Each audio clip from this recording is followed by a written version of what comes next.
EU settled person can still apply for their family members. They can still apply for their spouse, children, grandparents, parents, children over 21 years old if they are dependent upon you. So the best thing is you need to show their dependency upon you before you can submit your successful application.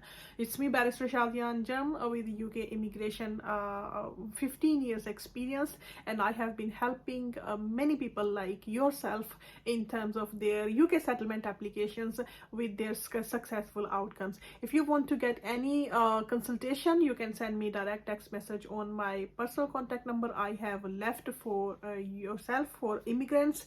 And please make sure you send me the right question and you send me the short precise question along with your key documents to consider the outcome of your case. So it's you can subscribe my channel in terms of watching me live in my upcoming live Q&A session for UK immigration. So बहुत सारे लोग जो है वो question करते हैं कि क्या हम खुद डिपेंडेंट हैं यूरोपियन फैमिली मेम्बर्स के, तो क्या हम अप्लाई कर सकते हैं अपने स्पाउस के लिए, अपने चिल्ड्रन के लिए, डायरेक्ट फैमिली मेम्बर्स के लिए? Of course you can do that. You can apply for your spouse, you can apply for your children who are dependent upon you, even if you are dependent upon your European national, but they are dependent upon you. So इसलिए आपने जब apply करना है, make sure कि आप proof of relationship लगाते हैं. Not only आप अपने बच्चों, स्पाउस के साथ प्रूफ ऑफ रिलेशनशिप लगाते हैं, बल्कि आप जिनके डिपेंडेंट बन के आए हैं अपने यूरोपियन नेशनल के, उनके भी प्रूफ ऑफ रिलेशनशिप लगाते हैं. बहुत सारी एप्लीकेशन रिफ्यूज होती हैं सिर्फ इसी पॉइंट पे कि लोग अपने रिलेशनशिप के documents, marriage certificate, birth certificate तो लगा देते हैं, लेकिन जिनकी बेसिस पे आप इस वक्त यूके में मौजूद हैं, जिनकी बेसिस पे आपने खुद वीज़ा लिया हुआ है, फॉर एग्जांपल योर पेरेंट्स या whoever your relatives are, उसके फिर आप नहीं लगाते हैं रिलेशनशिप के डॉक्यूमेंट्स, जिसकी बेसिस पे आपकी जो चेन है वो कंप्लीट नहीं हो पाती और आपका एप्लीकेशन रिफ्यूज हो जाता है. मेक श्योर कि आप प्रूफ ऑफ रिलेशनशिप प्रॉपर तरीके से लगाएं और मेंटेनेंस रिक्वायरमेंट कि आप अपने आप को मेंटेन कर सकते हैं. If you are on public funds, your application is going to be refused, and this is the most important part. When you submit your application, उसमें आपने ये लिखना है कि ना सिर्फ ये कि आप अपने आप को मेंटेन कर सकते हैं, बल्कि जिनके लिए आप अप्लाई कर रहे हैं उनको भी मेंटेन कर सकते हैं.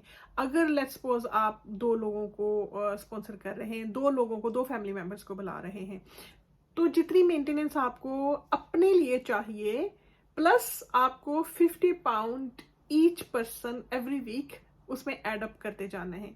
लाइक अकोमोडेशन तो आपकी है ही है, प्लस अगर आप 2 लोगों को बुला रहे हैं, £100 एक्स्ट्रा आपकी इनकम चाहिए कि जिसमें आप अपने जो फैमिली मेम्बर्स हैं उनको सपोर्ट कर सकें, जब वो इधर आए उनको मेंटेन कर सकें. तो ये बहुत इंपॉर्टेंट चीज़ थी. इसमें कोई हार्ड एंड स्ट्रिक्ट रूल नहीं है.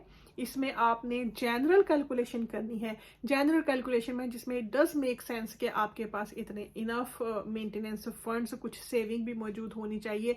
बिल्कुल अगर आपका बैंक अकाउंट खाली है, अगर जो आ रहे हैं वो आप पे डिपेंडेंट है और आप वीज़ा अप्लाई कर रहे हैं, so it doesn't make any sense. आपका एप्लीकेशन फिर रिफ्यूज हो जाता है इसी बेसिस पे. So think logically, think authentically. जब आप अपना एप्लीकेशन करते हैं, मेक श्योर कि आप खुद एंटी क्लियरेंस ऑफिसर हैं, आप खुद वीज़ा ऑफिसर हैं, तो आप दूसरों की एप्लीकेशन में क्या देखना चाहेंगे? आप यही देखेंगे ना कि आप हमारे कंट्री में आ रहे हैं तो आप यहाँ पर आकर क्या बेनिफिट दे सकते हैं, आप यहाँ पे आके यूके की इकोनॉमी में कितना कंट्रीब्यूट कर सकते हैं, आप कितने ऑथेंटिक हैं, कितने ऑनेस्ट हैं, आप इनके साथ किस तरह से चलेंगे. तो this is the major difference. When you apply from outside the United Kingdom, you have to think about where you are coming to, और उनके जो कल्चरल वैल्यूज हैं, उनकी जो लैंग्वेज है, मेक श्योर कि आप जब अप्लाई करते हैं वहाँ से ही सीखना शुरू कर दें. क्योंकि बहुत सारे लोग क्या करते हैं कि अगर इंग्लिश लैंग्वेज की रिक्वायरमेंट नहीं है तो वो नहीं करते. तो ज़रूरी नहीं है कि अगर आपको इस वीज़े में इंग्लिश लैंग्वेज की रिक्वायरमेंट नहीं है तो आपने करना ही नहीं है. ऐसे नहीं है. आप अगर फारिग घर में बैठे हैं, ड्रामे देख रहे हैं, या आप फजूल सोशल मीडिया पे सम टाइम वक्त ज़ाया कर रहे हैं जो कि नॉन प्रोडक्टिव है, नॉन क्रिएटिव है, उससे तो बेहतर है आप कोई ऐसा ऐप डाउनलोड करें जिसमें आपको इंग्लिश लैंग्वेज सिखाई जाए, जिसमें आप प्रैक्टिस कर सकें, जिसमें आप मॉक टेस्ट कर सकें और बाद में आपके लिए आसान हो उसको पास करना। तो आजकल तो बहुत आसान है, हर चीज़ के ऐप्स हैं, फ्री ऐप्स मिलते हैं, डाउनलोड करें, इंग्लिश सीखें और आप अप्लाई करें। Anyway, coming back to the point कि आपने मेंटेनेंस शो कर दी, फिर आपने अपना जो है वो अकोमोडेशन, इनफ अकोमोडेशन आपके लिए होनी चाहिए जिसने अप्लाई करना है। कोई ऐसे नहीं है कि वो 1 बेडरूम का फ्लैट में कोई रह रहा है और खुद 3-4 लोग वहां पे रह रहे हैं और फिर आपको बुला रहे हैं, तो वो एंट्री क्लियरेंस ऑफिसर, जो वीज़ा ऑफिसर, तो सर पकड़ के बैठ जाएगा कि ये हम किन को वीज़ा दे रहे हैं, कौन वहां पे आके रहेंगे और कैसे हम जो है वो स्टैट्यूटरी रिक्वायरमेंट पूरी करेंगे। So it's very important when you submit your application, you need to think about all the aspects कि आप कैसे उसको एप्लीकेशन को जेन्युइन और ऑनेस्ट शो कर सकते हैं। सो इसलिए आपने जो है वो लास्ट पॉइंट आपने ये मेक श्योर करना है, डिपेंडेंसी शो करनी है।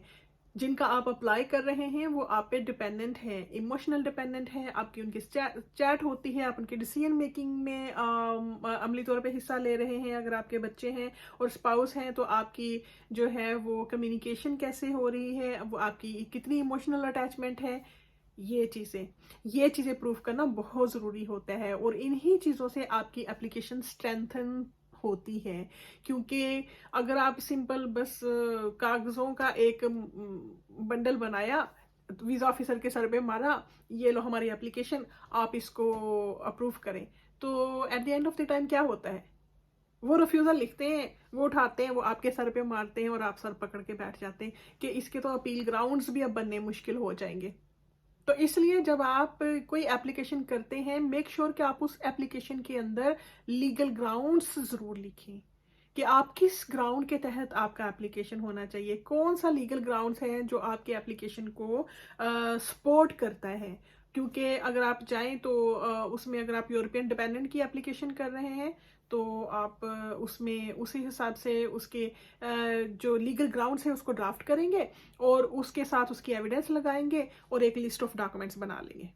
लिस्ट ऑफ डॉक्यूमेंट्स बनाने के 2 फायदे होते हैं। एक तो ये कि आपके पास मेमोरेंडम रह जाता है कि आपने कौन से डॉक्यूमेंट्स उसके साथ लगाए थे, वो कल को वीज़ा ऑफिसर उस पर झूठ नहीं बोल सकता, उसको ओमिट नहीं कर सकते, उसको निगलेक्ट नहीं कर सकते। और दूसरी बात ये है कि जो वीज़ा ऑफिसर है उसको भी समझ लग जाती है कि आपने अपनी एप्लीकेशन किस तरीके कार से मुकम्मल की है। तो ये बहुत ज़रूरी होता है कि आप लिस्ट ऑफ डॉक्यूमेंट्स बना के साथ अटैच करें और एक छोटा सा पेज ग्राउंड्स का भी लिखें। तो ये है 2-3 छोटी छोटी चीज़ें जिससे आपका एप्लीकेशन ज़्यादा सक्सेसफुल हो जाता है। And if you want more information then you can subscribe this channel because I'm just going to do some live sessions with my immigrant community where you can ask so many lots of questions live, and that is going to be Q&A live session on my YouTube channel, Barrister Shazia Anjum, and also follow me on my TikTok page. You will have more tips in short summary because sometimes people do not want to watch 10 minutes video or 1 hour video. So instead वहाँ पर कुछ छोटे छोटे tips जो है regular updates देती हूँ मैं अपने कस्टमर्स, क्लाइंट्स, अब कम्युनिटी को। तो make sure you follow my TikTok page Shazia Anjum Advocate, and I will see you soon in my next video. In the meantime, take care of yourself and prepare your immigration file carefully and authentically.